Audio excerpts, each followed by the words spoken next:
Does this piss you off? Because do you want to know what pisses me off?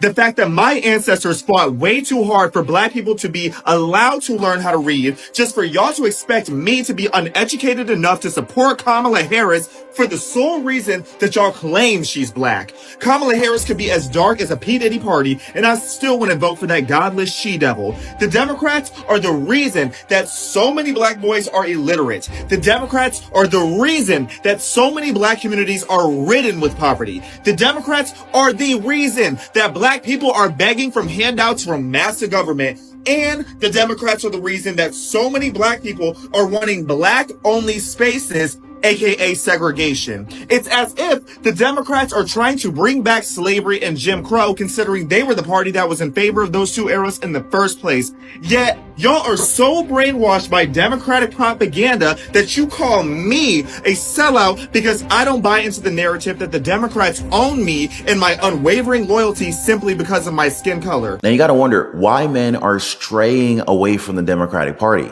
And I'm not just talking about black men here, guys. I'm talking about men in general. Now, some say that it's because of their ticket. Nothing says manly like Tim Walz or Doug Emhoff, right? Psych. We're also not going to feed into the concept of identity politics where the color of your skin determines your vote. That's freaking ignorant. The idea for many people here is that who's ever voted into the White House should have a positive effect on our country, something that many people believe can only be achieved with Donald J. Trump. Now, this is evident with the amount of support that he's getting in battleground states. And guys, thanks so much for being here. Thanks so much for hitting the like button and subscribing. Join us over in our Patreon community, link in the description down below this video. Let's get started. Well, Lauren, they're in the process of taking down a massive tent that was built here for security. In fact, the only people that got a glimpse of the former president, those inside the barbershop where he held this event, a source of disappointment for those who had gathered here. Awesome. We're really excited to see him. Yeah, we can wait. Word spread quickly through the neighborhood as the Bronx became an unscheduled stop on the campaign trail. This afternoon, former President Donald Trump traveled to Castle Hill. I'm going to vote for him. So it's like, you know, he's doing and myself doing, we are the same thing. I'm a real estate broker and he started from real estate broker. So, you know, I got to support him. Trump holding a Fox News sponsored Q&A inside Knockout Barbershop owned by Javiel Rodriguez. We all seen it for ourselves behind cameras. I seen it in person and I feel like he is who he is. I feel like I didn't get a bad vibe, bad energy from him, and as conversations start, and I'm happy with the conversations we had. And that's the biggest X factor that Trump has. He's an actual human being that you can have a conversation with. And for the record, the owner of that barbershop is a Democrat. This is the one thing that's setting Donald Trump apart from Vice President Kamala Harris, the ability to change people's minds. And while I understand that, you know, they have many differences, this is an important aspect given that voters, they don't want a robot in the White House. They don't want some AI bot, one that's forced to just read off of a teleprompter. But if you ask Kamala Harris herself, she would tell you that it's a good thing that she can say the same thing over and over and over again. Now, if you ask Donald Trump, this will be the reason why she loses the election. She's falling because she's doing interviews, and the interviews have not been good. Well, you know what? You got to take responsible for what happened in your administration. Would you have done something differently than President Biden during the past 4 years? There is not a thing that comes to mind. Have empathy, man. Yes. For the suffering of other people. You know, folks say you come off as very scripted. They say you like to stick to your talking points, and some media says you have. That would be called discipline. But what do you say to people who say you stay on the talking points? I would say you're welcome. You know, in the polls, and you're seeing black men aren't as, quote, excited or fired up for you. How do you respond to that? Well, that's not my experience. Okay. There's this whole, I talked with somebody once who said, if you just look at where the stars are in the sky, don't look at them as just random things. If you just look at them as points, look at the constellation, what does it show you? So you just outlined it, Roland. What does it show you? Now, if anybody's wondering why it took so long for her campaign to allow her interviews, this is your answer. And it's exactly why she's trailing in the polls right now. To add to that, more and more voters are being exposed to the truth. They're now checking these things for themselves. They're not listening to mainstream media. Instead, they're actually doing their own research and they're figuring out what's fact and what's fiction. Which actually brings me to this interview from Fox News where black men from Detroit are now hesitant to vote for Kamala Harris. If the election were held today, who would win the election? Kamala Harris. I think it's a coin flip at this time. I really do. Yeah. I think the country is so divided, you wouldn't have numbers like you have if the country weren't divided between the two candidates. It's pretty much 50-50. I'm still in between myself. Yeah. There's a lot of decisions have to be made. Me being an entrepreneur and a father and a grandfather, I'm looking at what state my children will be in 10 years from now. At the end of the day, I'm Trump because I my eyes open. I can see that he was doing a lot better than what we're going through right now. You can't even go to the grocery stores right now without making a life decision on what you want to get. You know, you got to compromise. We don't have to go through that 4 years ago. You know, just being able to just live on a day-to-day basis, it has become a little harder at this point in time. They've made it very simple. Donald Trump will make our lives easier. Kamala Harris, on the other hand, she's an extension of Joe Biden's term. Maybe a fourth term for Barack Obama, if you will. Now, the economy is seen as the top concern for U.S. registered voters. This is compared to 22 other issues that can influence the vote for president this year. 52% of voters are now saying that the position of each candidate regarding the economy is extremely important. 38% said that the economy is very important for their vote, which means that almost 9 out of 10 voters see this issue as a top deciding factor. Cost of living is on the minds of voters and campaigns. Julian Padas looking at how those wallet issues may affect the outcome. That's right. The latest reports show that inflation is below 3%, but consumers say the price of everything is still hurting them. What you can show me with numbers, it doesn't seem to match what the American people are experiencing in real life. Jennifer Roden echoing the message of many consumers. Everyday necessities are still too expensive. I used to be able to fill up my car tank with gas without it hurting my pockets so much, and now that's not really the case. But it's not just gas. A report from the Joint Economic Committee shows New Mexico households are spending more on food, energy, and housing than they were in January of 2021. People's memories or an interpretation of that price growth, of their feelings about the economy, will have an effect on what party or what person that they vote on in this election this year. The problem for some is that they're letting their emotions get the best of them. Despite the facts that are right in their face, some would rather stick to feelings. But do you guys think that this would be beneficial to our country? And you know what's funny about this? This dinner is right in line with her campaign goals. This was supposed to be an easy decision for her, and yet she rejected their invitation. I don't know. It just doesn't make any sense. Even comedian Jim Gaffigan, who played Tim Walz on SNL, he roasted the VP for her absence. You know, this event has been referred to as the Catholic Met Gala. 22% of Americans identify as Catholic. Catholics will be a key demographic in every battleground state. I'm sorry, why is Vice President Harris not here?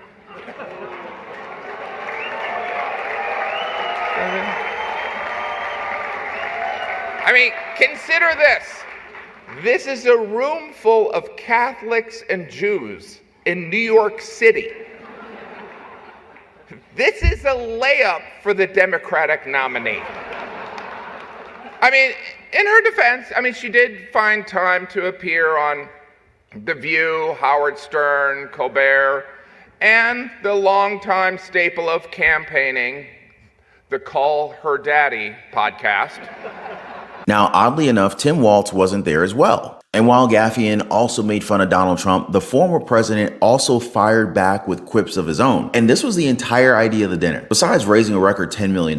But let's look at some of the best roasts that Donald Trump had for this night. I used to think the Democrats were crazy for saying that men have periods, but then I met Tim Walz. Well, I'd better wrap up because Mayor Adams told me earlier that I needed to make this one very quick, especially the city has reserved this room for a large group of illegal aliens coming in from Texas. There's a group called White Dudes for Harris. Have you seen this? White Dudes for Harris. Anybody know? Are some of you here? White Dudes for Harris? Doesn't sound like it. But I'm not worried about them at all because their wives and their wives' lovers are all voting for me. A major issue in this race is child care, and Kamala has put forward a concept, a plan. A lot of people don't like it. The only piece of advice I would have for her in the event that she wins would be not to let her husband Doug anywhere near the nannies. Just keep him away. That's a nasty one. Chuck Schumer is here looking very glum. Doesn't he look glum? He looks glum. But look on the bright side, Chuck, considering how woke your party has become. If Kamala loses, you still have a chance to become the first woman president. That last one was nasty, yo. Now, others argue that Kamala Harris wasn't there because it was just too much pressure, which begs the question. If you can't show up for a roast, then how can you represent the country? Let's talk about Kamala's campaign for a second here, because the whole thing has just been a cringe fest from the get-go. Firstly, President Joe Biden's disastrous debate performance in June, it just left a clear impression that he seems old, struggling, and no longer up for the task. And the polls absolutely reflected that. So major Democratic decision makers like Nancy Pelosi, Barack Obama, and Kamala Harris, they basically teamed up and sprang into action. They had to make a decision.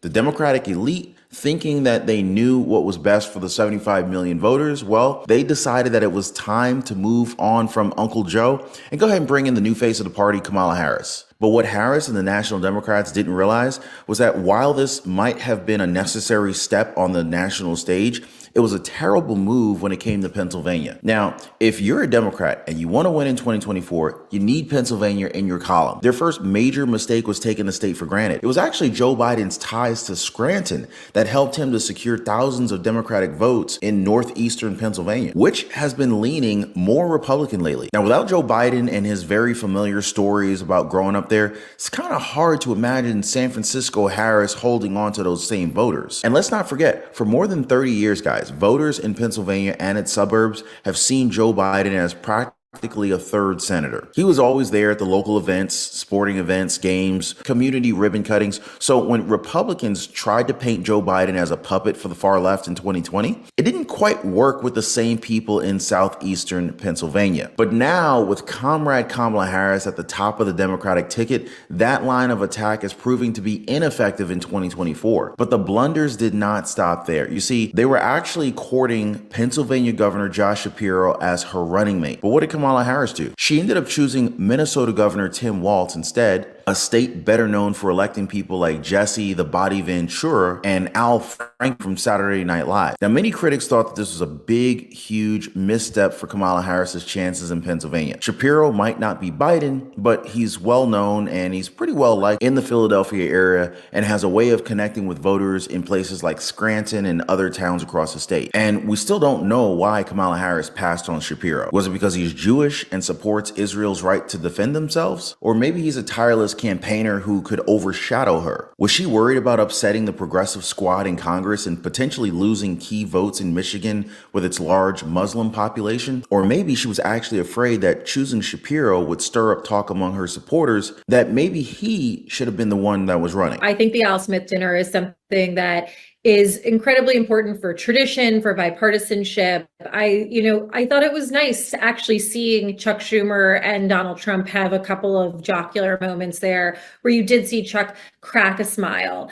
And yes, Donald Trump did say things that I think, were a little bit over the line or frankly weren't very funny.